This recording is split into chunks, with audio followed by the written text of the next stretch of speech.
Alors, au sommaire de ce journal. Bien évidemment, comme Nathalie vous l'a dit, la grande réforme de la SNCF, le coup d'envoi c'est aujourd'hui, et puis le salon de l'agriculture. Bonjour à tous, ce n'est plus un secret pour personne. Il fait froid, très froid, et les températures vont encore dégringoler. Un froid qui tue. Un sans-abri de 35 ans a succombé à Valence. Les maraudes se sont multipliées. Voyez ce reportage à Lyon, reportage signé Denis Sébastien, Olivier Jacquelin, avec les commentaires d'Aurélie Schiller.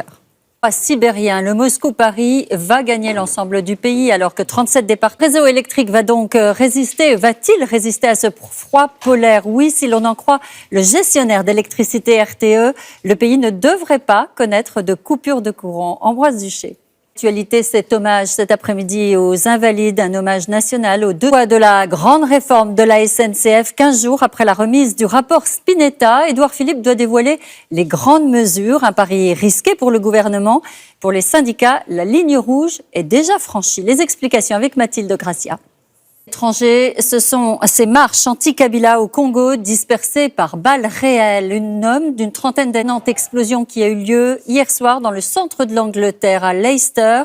Une épicerie et une habitation ont été détruites. Bilan 4 morts. La police britannique semble pourtant écarter France avec une histoire sans fin. L'affaire Seznec. Après les fouilles à Morlaix, les os vont-ils parler un siècle après? La découverte d'ossements humains relance l'une des plus retentissantes énigmes judiciaires de France. Le point avec Victor Frédéric. Politique, on vient de l'apprendre que Jean-Marie Le Pen ne se rendra pas au congrès du Front. N'a seule chose à présent, que représente moralement la gestion de notre quotidien. C'est ce que l'on appelle la charge mentale, une charge liée aux tâches ménagères, mais aussi au rythme que la société nous impose. Organisation, planification, 8 Français sur 10 se disent concernés. Aurélie Schiller.